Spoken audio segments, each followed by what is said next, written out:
and be making 2 characters. But to get us started off, we're going to do some little content talk, and Chad Dulac is going to be talking to us a little bit about kind of the general state of the world and how we go from where we exist now in 2017 and one of the major events that happened between now and when the game starts. Go ahead and take it off, Chad. All right. Big, again, welcome to everybody. Thank you so much for showing up. We have a lot of irons in the fire with every team that's doing something. So we just try and diversify. And my job today is to educate everybody on the 80-year-old origin story of where all this came from. Because in today's modern world, I'm not sure if you know or not, aside from movie theaters, there aren't any superheroes. So there had to have been some pivotal event, some sort of life-altering thing that causes the entire superhero world to take off and become into where it is. So most of that starts, ironically, with the character that is mine in the game, Legacy. Legacy is, for all intents and purposes, an alien. He's from a different planet that exists within the Silverhelm universe, and he's a scientist, gets caught in a celestial event, some sort of cosmic tether that ends up pulling him from where he is, rips him all across time and space, alters the makeup of who he is, his body, everything that he's able to do, and then he ends up crash landing on Earth in the year 2030.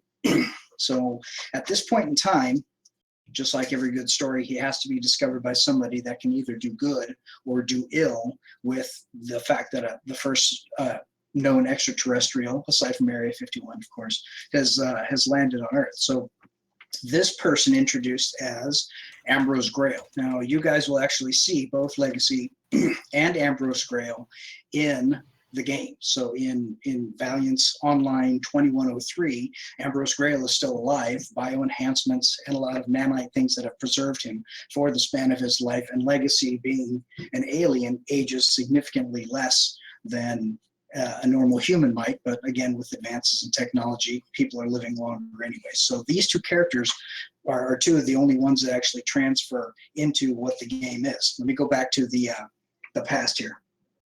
So Ambrose Grayhl at this time is a master biogeneticist.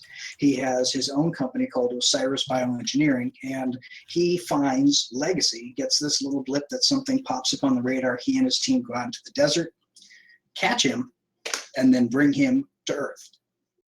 So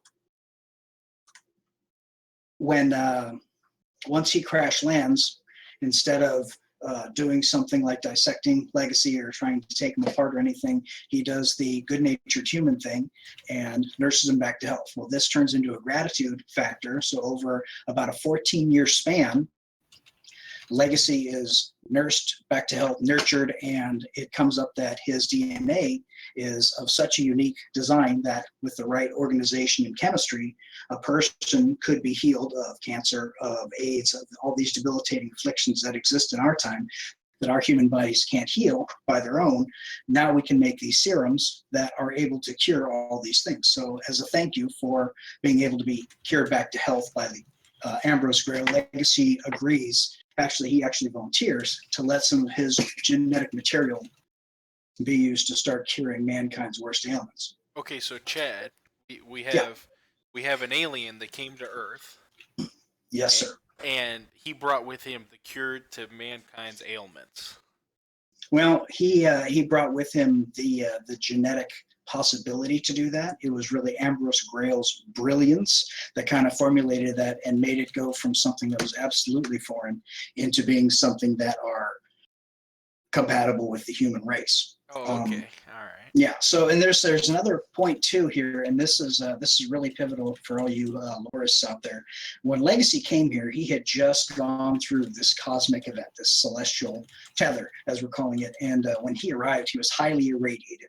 So not technically like you think of like gamma radiation or anything like that, but whatever this power entity that changed his makeup was this radiance that was coming off of him at all times. So everybody that found him was exposed to this influence for that. And some of the characters, one in particular, Beverly Halen, who is part of the origins of the Halen nanotechnologies family that's in the game. is, and also she was the mother of the superhero Paramount, who you guys will find out as well. She was influenced in a pregnant stage, and because of that radiance, ends up becoming Paramount becomes the firstborn superhero. So what happens is the difference that we're calling these is a person that is changed into a superhero from being normal by a serum is considered a hyperpower, a hyperhuman. And a person that is actually born with these abilities, what Marvel Comics would refer to as a mutant or somebody with an genetically born disposition, would be considered a super. So hypers are created and supers are made. So for all the people out there that are looking to start getting a jump start on their character lore, if they wanted to be a character who was born as someone who had powers, they could consider themselves to be a super if that's the way that the path that they're going, or if they want to be somebody who already existed and then took advantage of the technology at the time, they would call themselves hypers, correct? Exactly. Okay. And so the reason why this is of importance to anybody, why I'm going through this, is when you're able to start coming up with the reason why your hero is the way they are, how they came to be, the decisions they made in life to want to act and be in that capacity, they can choose to have made a life-altering decision along the way and choose to then become a superhero, or they're born with it and it's a burden that they've got. So there's a story-driven arc there that facilitates that. Okay. All right. Very good. Very good. Just to jump in right here with ZZ, you've got what do you call someone who is super intelligent and makes a power armor capable of going up against supers and hypers on equal footing? You just call that a hero with cybernetics or an exosuit. Just call him a badass. Yeah.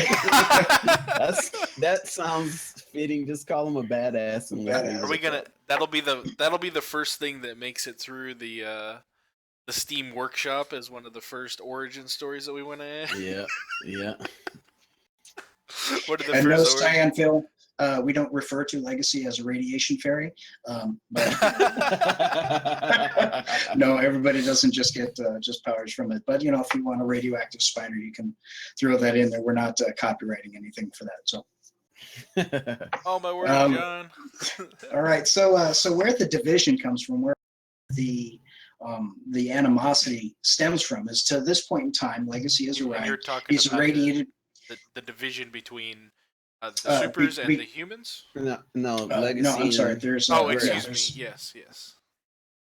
There's a rift that eventually happens. You can't just have it's not a Disney movie, guys. It's not all sunshine and rainbows. So what eventually happens is hubris. Okay, Ambrose Grayhl is this master biogeneticist. He's given the building blocks of the universe at his disposal. He cures some of the most debilitating diseases, and in the interim of creating that cure, he's able to unlock the potential to say, well, if I can fix one thing, what's to stop me from unlocking a little bit more of what mankind could eventually become?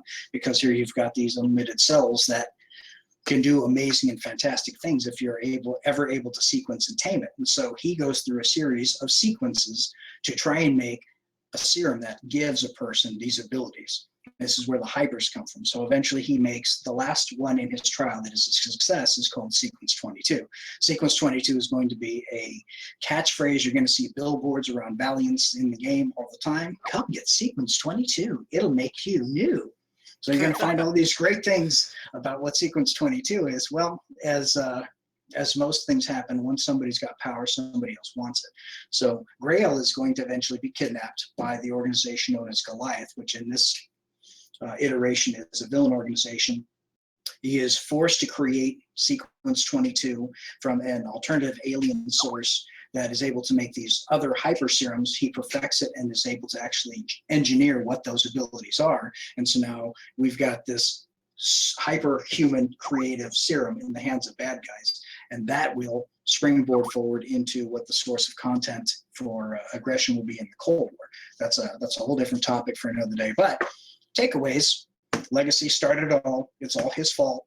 Ambrose Grayhl was a good man until he got converted by a poor influence from an alien. So it's all aliens' fault. Don't forget the difference between a hyper and a super. All right. Well, thank you very much, Chad. So we have there's partially why and how you can have superpowers if you were born with them, if you added them to you, and you know how aliens affect the universe of Valiance Online. And we're going to talk more about um, this universe, this world, as we progress through a couple more dev streams. So thank you very much, Chad. We are almost finished with the build.